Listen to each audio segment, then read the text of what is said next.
Right, let's do this bit. Ready? Okay. What's going on, everyone? True Geordie back again. Premier League preview. It's from the back. International break. football Yeah. is fucking over. Thank God for that. No, there's some good teams made it through. Italy didn't. They went out to Sweden.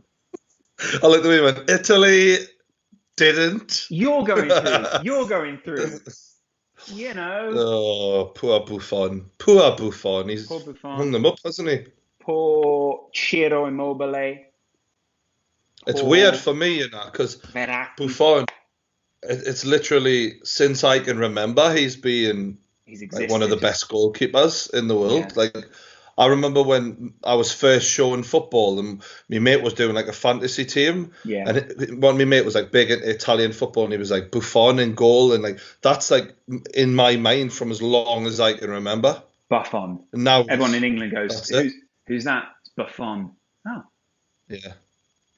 I remember he's just done so much good shit as well. Like he did, I think it was during the final against AC Milan in the Champions League.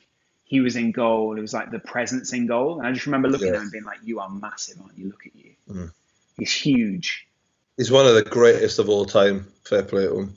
Shout out Buffon. Yeah. Shout out Buffon. Tweet, #respect Buffon. We've got the kickoff on this weekend. We better tell them about that quickly. Saturday, 2:30. Yeah. We're doing the 3 p.m. kickoffs. And we're also doing the Man United Newcastle game. And you fucking know that if Newcastle score, I am going to gorilla press slam Statman Dave through the table. So there's another really good thing this weekend. Tune in. Yeah, there's also a brand new set. Oh, we've got my place. I've got my own place in London now, and we're going to broadcast from my place. Literally from that brand new. True Geordie HQ. No one's ever seen this before. It's been literally. I mean, there's a few people been in for a look around, so. Yeah, but no one from the outside's ever seen this before. So join us on Saturday. Uh-huh. Yeah. Just normal people have seen it. Normal people on the street. And this weekend, normal people. And when we're prepping, at midday, the other first kickoff is actually Arsenal versus Spurs. It's a North London derby.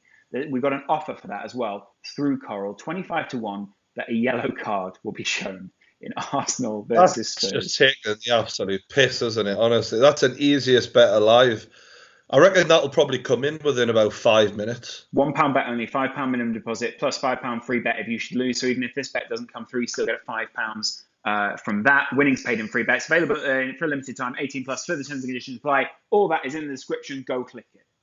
Your prediction, Lawrence, for that one. Well, is it at the Emirates? It's at the Emirates, yeah. It's the 12:30 on Saturday. And Arsenal haven't won any of their last 6 Premier League meetings with Spurs. They've drawn 4 of them and lost 2. So Spurs have gotten the better of them twice in that time. Shiter. It's their longest ever run in the league without winning a North London derby. The thing is, for spells against Man City, they did look pretty good, didn't they? Yeah. But Spurs are also a great side. Spurs are an intense side. Spurs are a side who are focused. Harry Kane may or may not be playing, but they've still got really great players in there. If Harry Kane was playing, I'd feel a lot more confident. He probably should play, though, surely. I think they may try and rush him back. Gareth Southgate said they wouldn't risk him for that North London derby. But we know it's North London derby. We know how much this means. For those of you who don't watch, and we also know that Gareth Southgate knows fuck all as well. We all know that. So that's good. Yeah. He'll probably be playing then. Based off of that Gareth Southgate statement, Harry Kane starts. And I'm also going to say that it's a Tottenham win. I'm going to say Tottenham win, but they've only won 2 of their last 32 away visits to Arsenal. So yeah, but this is the new Spurs, isn't it? It's the new Spurs, isn't it? Yeah. And although they've actually not won away under Pochettino, I don't think, at Arsenal. So it's not looking great for them. It will be, though. I mean, they're going to win 2-1. That's interesting. Actually, I said Spurs win. Yeah, I say Spurs win. I still think it's Spurs win 2-1. 2-1 to Spurs. Next game. That one's going to be interesting. Harry Kane has scored in all 5 of his Premier League North London derbies. netting 6 goals in total. God, honestly, putting a bet on Harry Kane to score in a Spurs win, that might be a good idea for me. Next up in chronological order, it's the first of the 3 p.m.s that we'll be covering. Bournemouth versus Huddersfield at the Vitality Stadium. This one feels vitalous. That's not even a word. Bournemouth haven't lost a home league match against Huddersfield since August 2007. That means fuck all. So interesting. Yeah. Such an important stat. Will they lose against Huddersfield this time around? Yes. Great. But what will the score be in that game? I'm going to say 2-1. No players Huddersfield win. That's interesting. Yeah. I'm going to say no players have more shots in the Premier League this season than Huddersfield's Tom Ince. Tom Ince, he used to be great, used to be bad. Now he's great. Actually. Yeah, there was rumours about him being good, wasn't there? And then you seen him and you were like, oh, he's just all right. Yeah, he's all right. He's doing good for the kid. Credit to him. No, he's all right. He's all right. You know what I mean? He's chip off the old block, as his dad would say. Bournemouth have never lost a Premier League home game against a newly promoted side. Bournemouth have barely been in the Premier League a few years, so that means nothing only 6 either. Games. But they have won 5 in a row against. Any prediction? Any prediction? I'm going to say 1-1 in this one. All right, then. Moving on. You're going through all the games you're not interested in because you just want to get to Newcastle, Manchester United. Burnley, Swansea. We all love it. We all love Swans and we love burning them. Yeah, you heard. Burnley have lost all 4 of their Premier League meetings with Swansea. That's just a fact. And that means that I'm not going to go with the Swansea win because I like to break tradition. You know what I mean? I don't do things the usual way. Do you know what I mean? Yeah, you like to do that to the system. Which 1-1. But what you are going to say is 1-1. 1-1. All right, fair enough. Indeed, the Swans. I went and bought a new TV today. You know. Which one? It's a Samsung 75-inch TV. 75-inch. Mate, it's fucking massive, this thing. Honestly, I just walked into the telly shop and I was like, there was a special deal on, so it was probably the same price as one smaller, and I was like, 17-inch. I think they did a deal for Black Friday or something? Whatever. And I just looked at it and I thought, imagine playing like Battlefield or something on that. It would be unbelievable. I'd feel like I was at war. Do you know what I mean? Yeah. I get all the glory without actually having real bullets shot at us. It's a win-win. In our new place, actually, we do have your new place. You have a projector. You know that? I've seen that, yeah. I haven't used it yet. I've been too busy cleaning the house. Yeah. We're hooking that up right now, actually. So Swansea don't have... Swansea, obviously, don't have that record anymore if they lose this weekend. I'm going to say Swansea win as well. You fucking kill me. Swansea lost 5 of their last Premier League of their last 6 Premier League games, winning the other one against Huddersfield. I don't think it's looking great for them. But Tammy Abraham, obviously, you know, he's looking like. I really like that kid. He's for a young lad. He's really fucking decent. Do you wish Newcastle had signed him? I say this every week, and yes, I do. Tammy Abraham has been involved in 71% of Swansea's 7 Premier League goals this season. Highest percentage in the Premier League, I think. That is the highest ratio in the division. Because you said this last time we did one of them. I think it's because they just copy and pasted the same facts to me. You keep sending the same fucking stats every week. How much do we pay you guys for this? Nothing. I'm going to say Burnley win 1-0. Crystal Palace, Everton. Now this one promises to be, well, it just promises to be Crystal Palace, Everton at a minimum. Only one of Crystal Palace. It really is one of those battles of like 2 struggling sides. That's all it is, isn't it? David Moyes should have gone back to Everton. It's that simple. It's weird because Everton still haven't appointed a replacement yet for Coleman, have they? It's boring, isn't it? Well, no, but like, why sack Coleman if you haven't got anyone lined up? You daft cunts. You've got to stop the rot, haven't you? I don't know. Like, it's just bizarre because apparently they were going to go for Sean Dyche, and that never happened. And then Big Sam Allardyce was waiting by the phone for a week, and he never got a call up. Now he's going to be bloody president of Zimbabwe. Is he? No. I can imagine them doing that. Bomb them. That would be his answer to everything. Bomb them with pretty bombs. Anyway, it's despite having scored the fewest Premier League goals this season, Crystal Palace have the 8th highest expected goals tally. So they're expected more goals. I'm going to say 2-1. They create a lot of chances then. Is that what that means?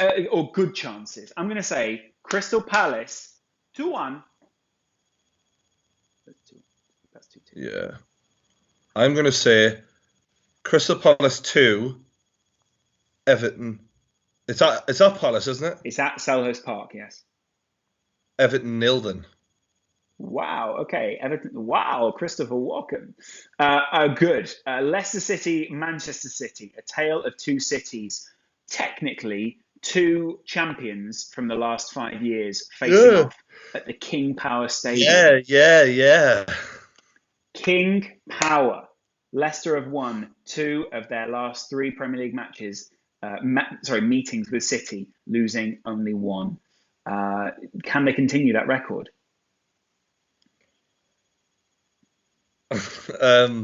Leicester are actually well set up though to play a Man City. This might be Man City's first loss of the season. No, come on. For me, I like to look at football a bit like fights sometimes, and it's like styles. Some you've got a one size like fits all with Man City right now. They keep beating everyone put in front of them. There doesn't seem to be a weakness. But I think if there is a team that can beat a Man City, is A, you have to take them lightly, which Man City might do to a Leicester because Leicester aren't what they were, and B, you have to be good at counter-attacking. That's the only way to beat them, because really you're not going to get that many chances. You're not going to get the ball a lot, and when you do get the ball, the chances are City are going to be quite high up the pitch because they do that press. So Leicester with Vardy and Morris, who did look good lately, I've seen them looking better again lately. Yeah. This might be the best chance anyone gets to beat Man City. So I'm just going to go for a laugh and say 2-1 Leicester to be the first team to beat Man City this season and to blow the Premier League title race wide open again. Or more wide. I mean, it will be just a little wider than it originally was. It's a little bit open. It's like a I'm not going to say that. They're at least on the up. Leicester have picked up 7 points from their 3 games since Craig Shakespeare left the club. That's 2 wins and 1 draw, as many as they've won in their previous 11 under the Englishman. At the same time, though, Man City's haul of 31 points and a goal difference of plus 31 is the best ever start after 11 games. So that's interesting, isn't it? It is. I'm just looking now on the Coral app. Which I've got right here. I'm just going to find out while you're saying your prediction. Apparently, Man City themselves are the only side in the Premier League history to have recorded 34 points from 12 games, and that was in 2011-2012. Great start for them. They're just good out the box, these guys, aren't they? Yeah, no, that is absolutely true. All right, so Leicester versus Man City here. I'm just going into a... So I'm going to go for both teams to score. Right there.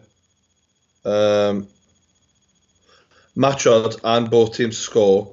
So Leicester are 12-1 for both teams to score and Leicester to win. That's at the time of recording. Those odds are obviously subject to change on match day. I'm going to put a bet on now. Yeah. Let's see how much that gets us. All right, I've got some money saved up here in my little account. So little account. For example, if you put £40 on Leicester at that odds, £520 you get back. So do it. Just done it. Wow. When the fun stops, stop. Pep Guardiola's side have scored. The fun stopped. I've just sort of yeah. Pep Guardiola's side have scored 24 goals in the second half of games this season, more than any other side has scored in total in the division. So they're good in the second half. So remember, if they go down early, They may still come back. I'm going to say...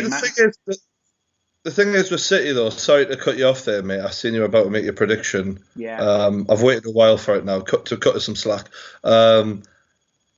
If they do win this game, then that's it for me. Like, there's no slip-ups from now on. They could even go invincible, potentially.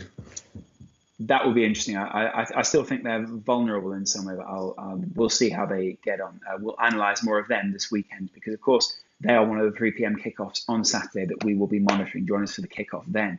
Next up, it's Liverpool and their... You didn't give me a prediction. Sorry, 3-1 to City, Man City.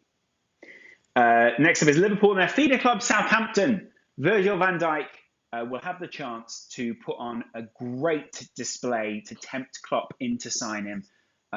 Because, of course, Liverpool will need another centre-half. There is an exodus at the club next summer.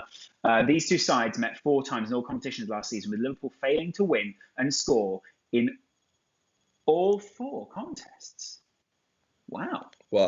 Indeed, it was only the second time in their history that Liverpool have failed to score against a side on 4 occasions in a single season. The last time was against Leeds in 1971-72. That's statting, isn't it? That's real stats. I'm going to say that this is a 1-1 draw. Wow. Liverpool has conceded 30 goals via set pieces in the Premier League since Jurgen Klopp took charge. Only Watford, Stoke and Crystal Palace have conceded more. It's true. He's a little bit overrated, isn't he? I don't think he's overrated. I just think he's not moulding this side in the right image right now, or at least he's not been able to. And I think Liverpool are waiting on a few players to return. Lallana, I think, has been found to be more key for Liverpool than maybe they'd originally thought. Mane's obviously been out, with Coutinho sort of going through this transition into a young wanker. It's sort of tricky. I'm not saying, I don't think he's really a wanker. I just think they've not dealt with it as well as they could. I'm going to say Liverpool 2-1. They're going to struggle to a 2-1 victory. All right. I miss when I liked Coutinho. No Premier League player has attempted more shots, including blocks, without scoring this season than Nathan Redmond. Stat. West Brom play Chelsea at 3 o'clock as well. This one is going to be a good one. Right? 3-1 Chelsea. Really? You really think so? Yeah, so? why not? All right. I like the way Chelsea play football. Okay. Which is? I'm starting to enjoy them now. Which is how? Well, they've got a bit of that nastiness about them because obviously Conte he's obviously trying to mould them in that, but I just like the fact that they play quite fast, open, attacking football a lot of the time, and it's good fun. And that record and that style of play means that Conte has a record of 75.5% as a win percentage, and basically that makes him the most successful manager in terms of win percentages in Chelsea's history. That must be the best in Premier League history as well right now. It's pretty high, I think, yeah.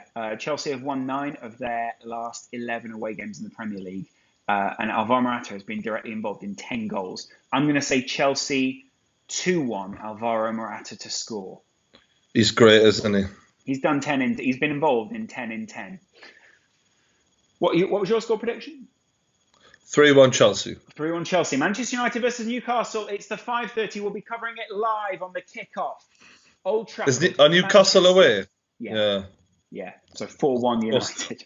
You might want to edit that out because before people start calling us a shit fan, I don't know what day it is, to be honest with you, mate. So cut us some slack before anyone hates on us. Rafa Benitez has lost 5 times against Jose Mourinho in the Premier League, only versus Alex Ferguson as he suffered more defeats. So he doesn't have the best record. Benitez has won 4 of his 13 previous Premier League matches against Manchester United as a manager. Only Arsene Wenger, Jose Mourinho, Gerard Houllier have won more against the Red Devils. So it sounds bad, but it's actually good. Yeah. The thing is though. Great. Oh, is that a delivery driver? Another package. The thing is, Rafa's now got a really bad team. And he used to have like a good team when he played Man United and Mourinho and all of that. So It all goes out the window. We're going there for a fucking point. That's what we're going for, and we're going to get one. However, what score are you saying? 0-0. 0-0? There's the package. You just tell people. All right. I reckon it's actually going to be. I reckon Rafa Benitez could get his first win here, and if he does win, he could become the first manager in Premier League history to win at Old Trafford with 3 different clubs: Liverpool, Chelsea, and Newcastle United. Only Martin O'Neill has done it with 2 different clubs: Leicester and Aston Villa.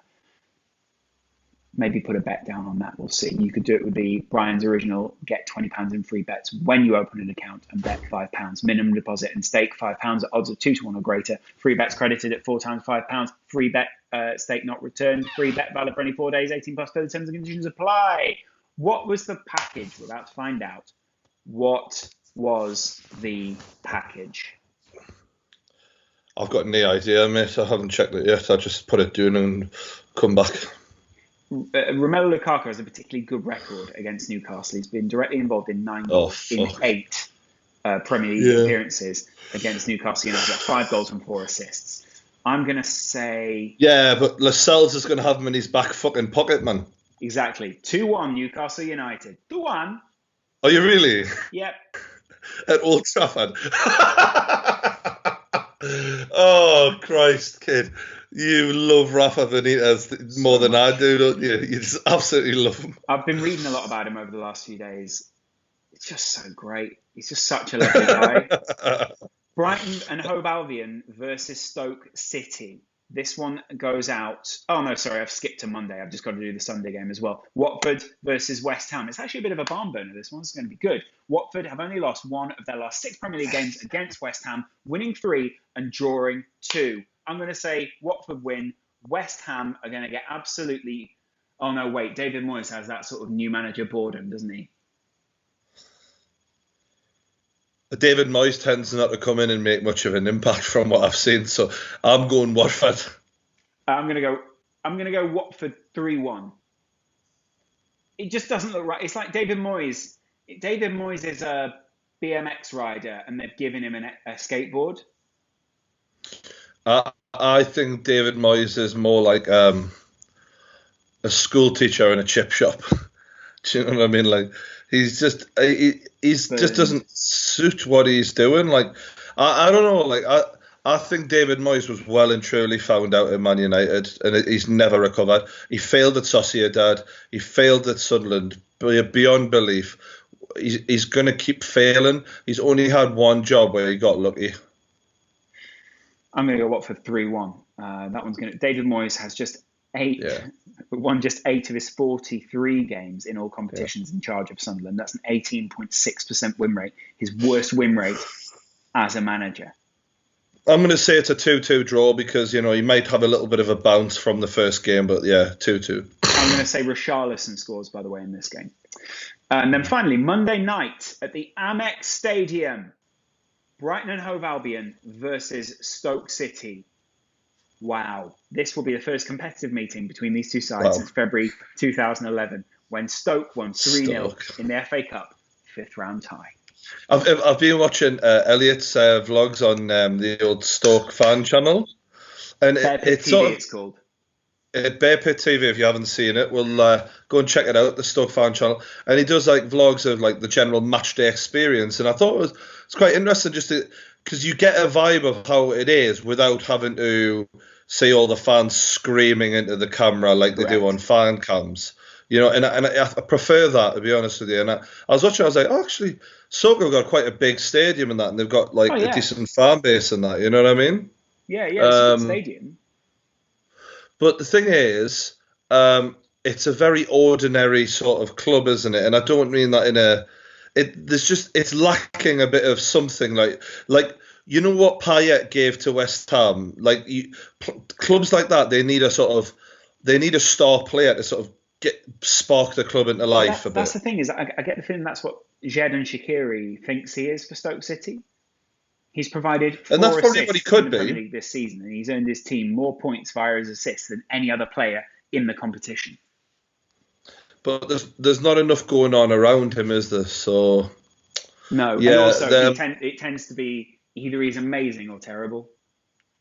Yeah, I've seen that both sides of them. And so it's Brighton. Is it at Brighton though? Yeah, it's at the Amex. Oh, it's going to be. Stoke really need the result here. I don't want to get themselves away from that bottom three as well. They truly do, Brian. God, I'm going to say a draw. 1-1. Fuck it. 1-1. Fair enough. I'm going to go Stoke City lose 2-1. Yeah. Sad but true. Is that the end of it then? Is that the end of it? That's the end of the preview. It was a good preview. I hope you guys enjoyed it as well. Let them be the judge of that. But if you like it, thumbs it up, share it with your friends, make sure that everyone knows. Tell everyone. And also, if you do like it and you want more of it, you want to see us live, 2:30 Saturday, main channel. The kickoff will be on there. Thanks for watching, all of you guys, and we'll see you around.